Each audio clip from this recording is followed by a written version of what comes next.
So good day everyone, I am Berna S. Arevalo. My topic is all about La Solidaridad and the propaganda movements. So the pen was yielded to the sword, or the pen mightier than the sword. So the pen there represents peaceful dissent, while the sword signifies violence and rebellions. So next. So what is La Solidaridad?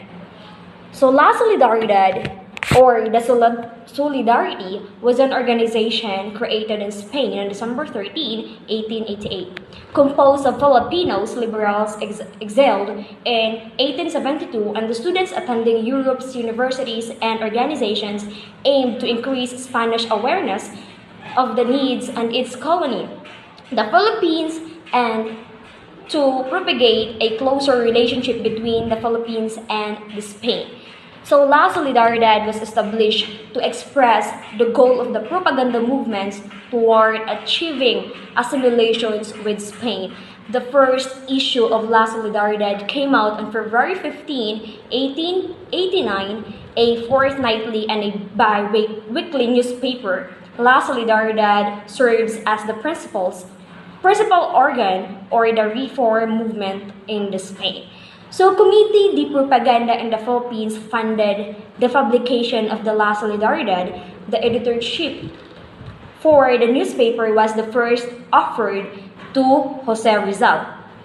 However, he refused because during that time he was annotating Antonio de Morga's Sucesos de las Islas Filipinas in London.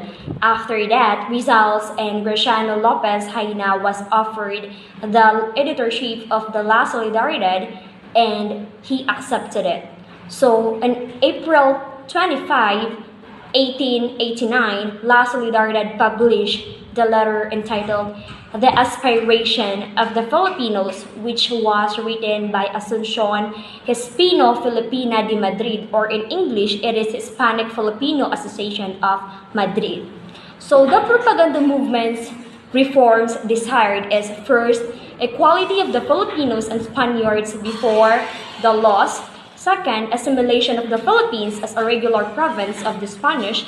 And the third one is restoration of the Philippines, restoration and the Spanish Cortes.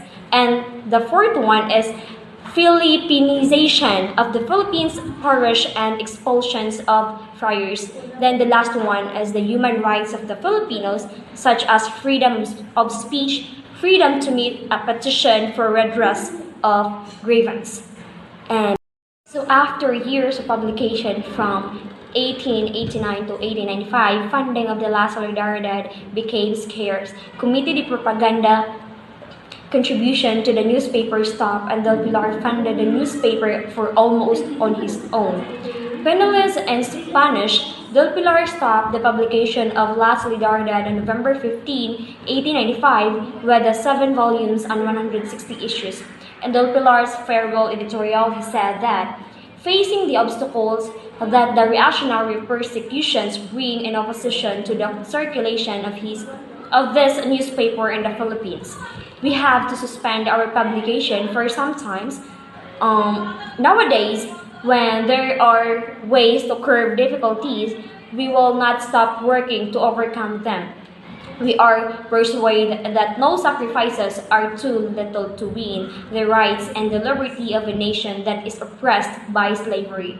We work within the law, and thus will we continue publishing the newspaper whether here or abroad. Depending on the exigence of the fight wherein Filipino reactionaries have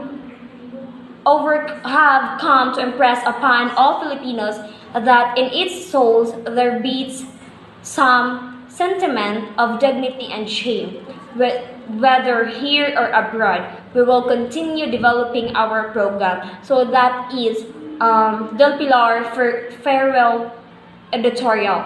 So on February 15, 1889, the first issue of La Solidaridad came out, and its editorial expressed the aims that our aspirations are modest, very modest.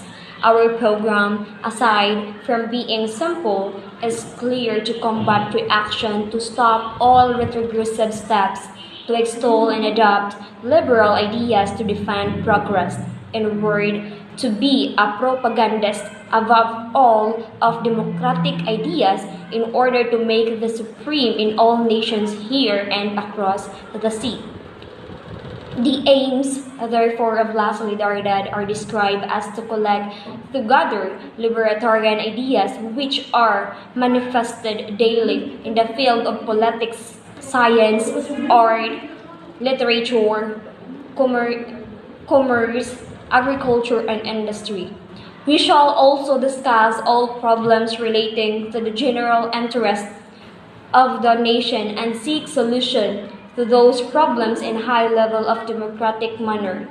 With regard to the Philippines, since she needs the most help, not being represented in the courts, we shall pay particular attention to the defense of her democratic rights, the accomplishment of which is our patriotic duty.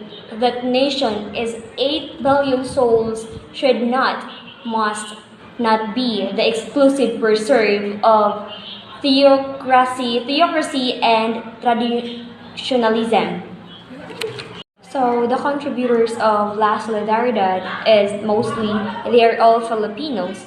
And it starts with Marcelo H. Del Pilar or Plaridel, Dr. Jose Rizal, Laon Laan, Mariano Ponce, Naning, Calipulo, Tigbalang, and Antonio Luna, Tagailog, and Jose Maria Panganiban, Humapa, Dr. Pedro Paterno, Antonio Maria Regidor, Isabelo de los Reyes, Eduardo Dilete, and lastly is Jose Alejandrino.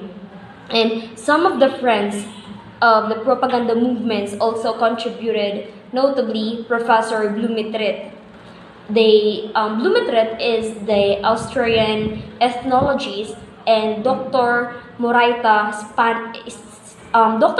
is a Spanish historian, university professor, and a statesman. In the last issue of La Solidaridad, November 15, 1895, Marcelo H. Del Pilar wrote his farewell editorial saying that we are persuaded that no sacrifices are too little to win the rights and the liberty of a nation that is oppressed by slavery.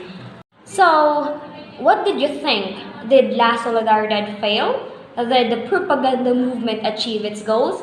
Okay, to tell you this one, the propaganda movement did not succeed in its pursuits of reforms. The colonial government did not agree to any of its demands. Spain itself was undergoing a lot of internal problems all the time, which could explain why the mother country failed to heed the Filipinos' petition. But then, despite its overall failure, the movement generated a political consciousness and feed into the nationalist revolution of the 1896 and the struggles of independence that followed.